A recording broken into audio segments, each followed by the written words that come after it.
ചിലെ ED. ഉദ്യോഗസ്ഥൻ പ്രതിയായ vigilance കേസുമായി ബന്ധപ്പെട്ട് പിടിയിലായ 3 പ്രതികൾക്കും ഇപ്പോൾ മൂവാറ്റുപുഴ വിജിലൻസ് കോടതി ജാമ്യം നൽകിയിരിക്കുകയാണ്. ഉപാധികളോടെയാണ് ഈ 3 പേർക്കും ജാമ്യം നൽകിയിരിക്കുന്നത്.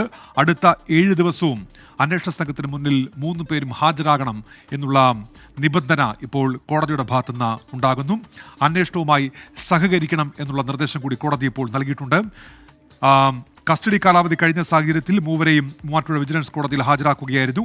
കസ്റ്റഡി കാലാവധി നീട്ടണമെന്ന ആവശ്യം കോടതി അംഗീകരിച്ചില്ല എന്നാണ് ഇപ്പോൾ മനസ്സിലാക്കാൻ കഴിയുന്നത്.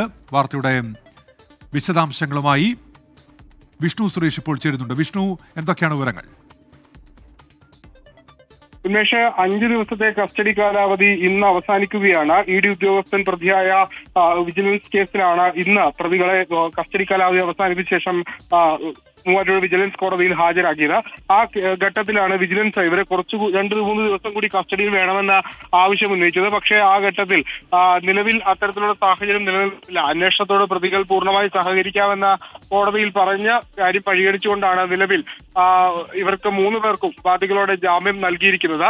അടുത്ത 7 ദിവസവും 3 പേരും അന്വേഷണ സംഘത്തിന് മുൻപിൽ ഹാജരാകണമെന്ന കർശനമായ നിർദ്ദേശം നൽകിയിട്ടുണ്ട്. ആ നിർദ്ദേശം പാലിക്കണം. ഒപ്പം ഈ അന്വേഷണത്തോട് പൂർണ്ണമായി സഹകരിക്കണം എന്നും പ്രതികളോട് കോടതി നിർദ്ദേശിച്ചിട്ടുണ്ട്. ഒരു പക്ഷേ പ്രതികൾക്ക് മുൻകാല ഇത്തരത്തിലൊരു കേസ് ഇല്ലാത്ത പശ്ചാത്തലത്തിലായിരിക്കാം നിലവിൽ ജാമ്യത്തിൽ വിടുന്നതെന്നാണ് നമുക്ക് മനസ്സിലാകുന്നത്. ഒപ്പം ഈ തെളിവുകൾ, ഈ പ്രതികളുമായി ബന്ധപ്പെട്ടുള്ള തെളിവുകൾ ഹാജരാക്കുന്നതിൽ ഏതെങ്കിലും തരത്തിലുള്ള വീഴ്ച വിജിലൻസിന് സംഭവിച്ചിട്ടുണ്ടോ എന്നുള്ള കാര്യങ്ങളൊക്കെ വിശദമായി പരിശോധിക്കണം.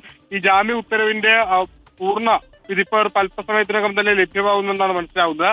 അതിനുശേഷമായിരിക്കും ഏത് സാഹചര്യത്തിൽ ജാമ്യം ലഭിച്ചു എന്ന കാര്യത്തിൽ വ്യക്തത വരിക. ഒരാഴ്ച മുമ്പാണ് ഈ ഇ.ഡി. കേസ് ഒതുക്കുന്നതിന് വേണ്ടിയിട്ട് കൈക്കൂലി വാങ്ങിയെന്ന് ചൂണ്ടിക്കാട്ടി 3 പേരെ ഈ വിജിലൻസ് അറസ്റ്റ് ചെയ്തത്. അതിൽ ഒരാൾ തമ്മന സ്വദേശി വിൽസനാണ്. 2ാം പ്രതി മുകേഷ് മുരളി രാജസ്ഥാൻ സ്വദേശി.